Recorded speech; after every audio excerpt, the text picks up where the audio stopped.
WhatsApp Chelsea fans, football fans, welcome back to ചെൽസിക്കാരൻ channel. അത് വളരെ എനിക്ക് റെക്കോർഡ് ചെയ്യാനായിട്ട് സമയമൊന്നും കിട്ടിയില്ല. അതുകൊണ്ട് തെട്ടുപെട്ടി എന്ന് പറഞ്ഞ റെക്കോർഡിങ്ങും അപ്ലോഡിങ്ങും ആണ് ചെയ്യാൻ പോകുന്നത്. അതുകൊണ്ട് പെട്ടെന്ന് കാര്യങ്ങളൊക്കെ ചുരുക്കി വിശേഷിപ്പിക്കുക എന്നുള്ളതാണ് ഇന്നത്തെ മാച്ച് റിവ്യൂല്. നമ്മൾ ഗെന്റായിട്ട് നമ്മൾ 4-2 മാച്ച് പെർഫോമൻസിൽ നമ്മൾ കളി ജയിച്ചു. It was A very dominating performance. വളരെ നല്ല രസമുണ്ടായിരുന്നു കളി കാണാൻ. എനിക്ക് കുറച്ച് ദേഷ്യവും വിഷമം തോന്നിയത് നമ്മൾ 2 ഗോൾ കൺസീഡ് ചെയ്തതാണ്. അപ്പൊ അഹങ്കാരമൊക്കെ വന്നു തുടങ്ങി. 2 ഗോൾ കൺസിഡർ ചെയ്യുമ്പോൾ മനസ്സിലുണ്ടാവുന്ന ഒരു ദേഷ്യമൊക്കെ. പണ്ടൊക്കെ 2 ഗോൾ അടിച്ചു കഴിഞ്ഞാൽ സമാധാനം. എതിർ ടീം 5 ഗോൾ അടിച്ചാലും നമ്മൾ 2 അടിച്ചല്ലോ എന്നും പറഞ്ഞായിരുന്നു ഇന്റർവ്യൂ കഴിഞ്ഞ 2 കൊല്ലമായിട്ടും. പക്ഷെ ഇപ്രാവശ്യം 2 നമുക്കെതിരെ അടിച്ചൊരു ക്ലീൻ ഷീറ്റ് വെക്കാത്തതിന്റെ ഒരു അഹങ്കാരമൊക്കെ മനസ്സിലുണ്ട്. ആ അഹങ്കാരത്തിന്റെ ഒരു വിഷമം ഉണ്ടായിരുന്നു. ആ ഗോൾ കൺസീഡ് ചെയ്യേണ്ട ഒരു ആവശ്യം ഉണ്ടായിരുന്നില്ലെങ്കിൽ തന്നെയും overall the performance was really solid. Massively impressed so far. ഇതുവരെ ഒരു ടോട്ടലി പുതിയ വീണ്ടും ഒരു നേരത്തെ കളിച്ച മറ്റേ ബാരോക്കെതിരെ കളിച്ച അതേ ടീം തന്നെ ഇറക്കി. ഫ്ലൂയിഡിറ്റി, അറ്റാക്ക് പാറ്റേൺസ് എല്ലാം രസകരമായിരുന്നു കാണാനായിട്ട്. അപ്പൊ പകുതികളിലൊക്കെ വിശേഷിപ്പിക്കുന്നതിനേക്കാളും ഏറ്റവും കൂടുതൽ നമുക്ക് പ്ലെയർ പെർഫോമൻസിലേക്ക് തന്നെ നമുക്ക് കിടക്കാം. അതോടെ നമുക്ക് കളി വിശേഷം മൊത്തം നമുക്ക് സംസാരിക്കാം. ഫിലിപ്പ് യോർഗൻസൺ ഗോൾ കീപ്പറിൽ നിന്ന് തുടങ്ങുകയാണെന്നുണ്ടെങ്കിൽ കാര്യമായിട്ടൊന്നും ഇൻവോൾവ്മെന്റ് ഉണ്ടായിരുന്നില്ല. ചെക്കൻ വെറുതെ ചില്ലായിട്ട് നടക്കായിരുന്നു ഫിലിപ്പ് യോർഗൻസൺ. 2 ഗോൾ കൺസിഡർ ചെയ്തെങ്കിലും ഒരുപാട് ഇൻവോൾവ്മെന്റ് ഉണ്ടായില്ല. 1-2 തവണ ക്രോസസ് നല്ലോണം ഹാൻഡിൽ ചെയ്തു. But overall he was cool and calm under the ഈ പറയുന്ന പോലെ പോസ്റ്റ്. പിന്നെ Tosin and Badiashile, I think ബാദ്യേഷിലിന് 1-2 നെർവസ് മൂവ്മെന്റ്സ് ഉണ്ടായിരുന്നെങ്കിലും overall both of them were really solid. നമ്മൾ ഹൈ പൊസഷൻ ബേസ്ഡ് ആണ് കളിച്ചത്. അതുകൊണ്ട് അവർക്ക് പൊസഷനിൽ ഇൻവോൾവ്മെന്റ് ഉണ്ടായിരുന്നു. ഡിഫൻസീവിൽ അങ്ങനെ കാര്യമായിട്ട് ഇൻവോൾവ്മെന്റ് ഒന്നും ഉണ്ടായിരുന്നില്ല. അതുപോലെ തന്നെയായിരുന്നു ദിസാസിയും. നല്ല കളി തന്നെയായിരുന്നു. പൊസഷൻ ബേസ്ഡ് ടീം ആയിരുന്നു. പക്ഷെ ഡിഫൻസിൽ ദി എക്സെപ്ഷണൽ പെർഫോമൻസ് വാസ് നമ്മുടെ മുത്ത് Veiga. He was really good. എന്റെ പേര് ശരിയാണെന്നുണ്ടെങ്കിൽ it's Renato Veiga. Was very good. മച്ചാനെ വാട്ട് എ ഫൈൻഡ്. ഒരു 40 വയസ്സ് മെച്യൂരിറ്റി ഉള്ള ഒരു മനുഷ്യനെ ആണ് ആ ശരീരത്തിലുള്ളത്. Exceptional. Physically, passing range, top signing. നമ്മുടെ മാലോ ഗുസ്തുവിന്റെ ലെഫ്റ്റ് ബാക്ക് ആണ്. നമുക്ക് കുക്കുറയ്ക്ക് പകരം കുക്കുറ ഹൈറ്റ് ഉള്ള ഒരു കുക്കുറയ. അതാണ് മച്ചാൻ. ആൻഡ് സെറ്റ് പീസിൽ കണ്ടപ്പോ ഒരു സമാധാനം. തോസൻ, ബാദേശിൽ, ദിസാസി, വേഗ, സേസറ കാസറ എല്ലാവരും 6 ഇഞ്ച്. സന്തോഷമായി. അതിൽ നിന്ന് നമ്മളൊരു ഗോള് നേടി എന്നുള്ളത് സത്യമാണ്. പക്ഷെ overall I thought that defence look really good. മിഡ്ഫീൽഡിൽ വരികയാണെങ്കിൽ സേസറ കാസറ ബാരോയ്ക്കെതിരെ സത്യമായിട്ട് അധികം ഒന്നും ഇൻവോൾവ്മെന്റ് ഉണ്ടായിരുന്നില്ലെങ്കിലും ഗെന്റിനെതിരെ അത്യാവശ്യം ഇൻവോൾവ്മെന്റ് ഉണ്ടായിരുന്നു. 1-2 തവണ പുള്ളിക്കാരന് കിട്ടിയ ബാക്ക് പാസ് ഇച്ചിരി മോശമായിരുന്നു. പക്ഷെ he manage to recover, was really calm and composed under pressure. ഒരു നമ്പർ 6 അല്ല പുള്ളിക്കാരന്, പക്ഷെ ആ നമ്പർ 6ന്റെ റോള് നല്ലോണം നിർവഹിക്കുകയും ചെയ്തിട്ടുണ്ടായിരുന്നു. നല്ല ball control, ball retention, technically really sound.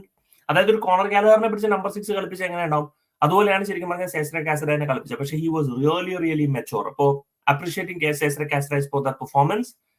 But മിഡ്ഫീൽഡില് highlight of the game may be വേഗയുടെ ഒപ്പം ഒരു man of the match challenge ചെയ്യുന്നുണ്ടെങ്കിൽ വാസ് കിയർനൻ ഡ്രൂസ്ബറി ഹാൾ. ജീവൻ വെച്ചു, ഉണർവ് വെച്ചു. നമുക്കുണ്ടായിരുന്ന കോണർ ഗാലഹറിന്റെ വേറൊരു വേർഷൻ വിത്ത് എന്താ പറയുക, ഒരു ഫൈനൽ തേർഡ് ഔട്ട്പുട്ട് കരുന്ന ഒരു വ്യക്തിനെ നമ്മൾ കണ്ടു. He was all over the pitch. മെറസ്കയുടെ സിസ്റ്റം കംപ്ലീറ്റ്ലി ഇംബൈബ് ചെയ്യാൻ പറ്റുന്ന ഒരു പ്ലെയർ ആണ്. അങ്ങോട്ടും ഇങ്ങോട്ടും നെറ്റൗട്ട് ഓടിക്കളിക്കുന്ന ഒരു പ്ലെയർ. Great performance. 2 ഗോൾ അടിക്കണ്ടായിരുന്നു. ആദ്യത്തെ ഗോൾ അടിച്ചു. ഭയങ്കര ഇമോഷണൽ ആയിരുന്നു. He was really happy.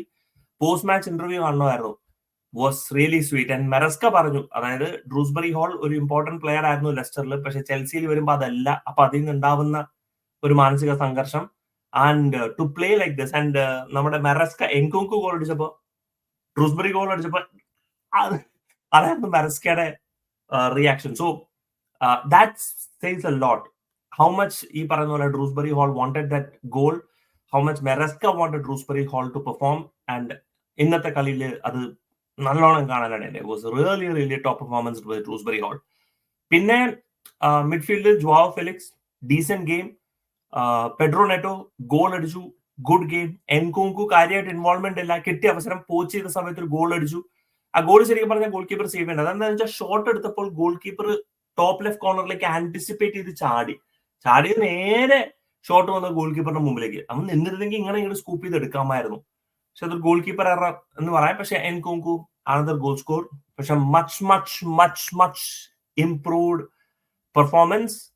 മിഖായിലോ Mudryk first assist was excellent. അസിസ്റ്റും ഗോളും അടിപൊളിയായിരുന്നു വേഗയുടെ. സംഭവം റൈറ്റ് സൈഡിൽ നിന്ന് ആ ക്രോസ് വരുമ്പോൾ ശരിക്കും പറഞ്ഞാൽ വേഗം ഔട്ട്സൈഡ് ദ പെനൽറ്റി ബോക്സിലായിരുന്നു. അപ്പൊ അത് വെയിറ്റ് ഓഫ് ദ ക്രോസ്, അതായത് റൈറ്റ് സൈഡിൽ നിന്ന് ലെഫ്റ്റിലേക്ക് ക്രോസ് വരുമ്പോഴത്തേക്കും ആ weight of the cross was excellent. നല്ല ആംഗിളിലായിരുന്നു. പിന്നെ പോരാത്തതിന് ഇങ്ങനെ ഓടി വരുമ്പോൾ ഇവിടേക്ക് വേണ്ടല്ലോ, അപ്പൊ കറക്റ്റ് പൊസിഷനിലേക്ക് ഇട്ടുകൊടുത്തു. ആ ഒരു ബ്യൂട്ടിഫുൾ ക്രോസ്. പിന്നെ വേഗം അതൊരു ഈസി ഫിനിഷ് ആയിരുന്നില്ല ഞാൻ രണ്ടാമത് ഗോൾ വെക്കുമ്പോഴത്തേക്കും. കാരണം പുള്ളിക്കാരൻ ഫസ്റ്റ് പോസ്റ്റിന്റെ കുറച്ച് ഇപ്പുറത്തായിരുന്നു. അപ്പോൾ ഒരു ആംഗിൾ ഉണ്ടായിരുന്നു കവർ ചെയ്യാൻ. സെക്കൻഡ് പോസ്റ്റിലേക്കാണ് ഹെഡ് ചെയ്തുകൊണ്ടിരുന്നത്. അപ്പൊ ആ സെക്കൻഡ് പോസ്റ്റിലേക്ക് ഹെഡ് ചെയ്യാനുള്ള ഒരു ആംഗിൾ പുള്ളിക്കാരൻ കിട്ടി, കവർ ചെയ്തു. Was A brilliant goal and Mudryk had A really good game. Really happy for Mudryk. ആ ഒരു ഇംപ്രൂവ്മെന്റ് കാണുന്നുണ്ട്, ആ ഒരു കോൺഫിഡൻസ് ബിൽഡിംഗ് കാണുന്നുണ്ട്. Totally happy. ഒന്നും പറയാനില്ല മുഡ്രിക്കിന്റെ കേസ് പെർഫോമൻസ് വെച്ചിട്ട്. പിന്നെ ടാരിക് ജോർജിന് കുറച്ച് ഗെയിം സമയം കിട്ടി, പിന്നെ ആയിരിക്കും ഇറങ്ങി. But overall top professional performance. International ബ്രേക്കിലേക്ക് പോകുന്നതിന് മുമ്പ് next stop is Nottingham Forest and the squad depth is amazing. അത് അമേസിംഗ് ആക്കിയ Enzo Maresca so far excellent. വെട്ടിച്ചുരുക്കുന്നു. പെട്ടെന്നാളോ റിവ്യൂ ആണ് ഞാൻ ചെയ്തിരിക്കുന്നത്. Do let me know guys നിങ്ങളുടെ thoughts in the comment section. Thank you so much watching. Signing off SK from Chelsea കാർലൻ.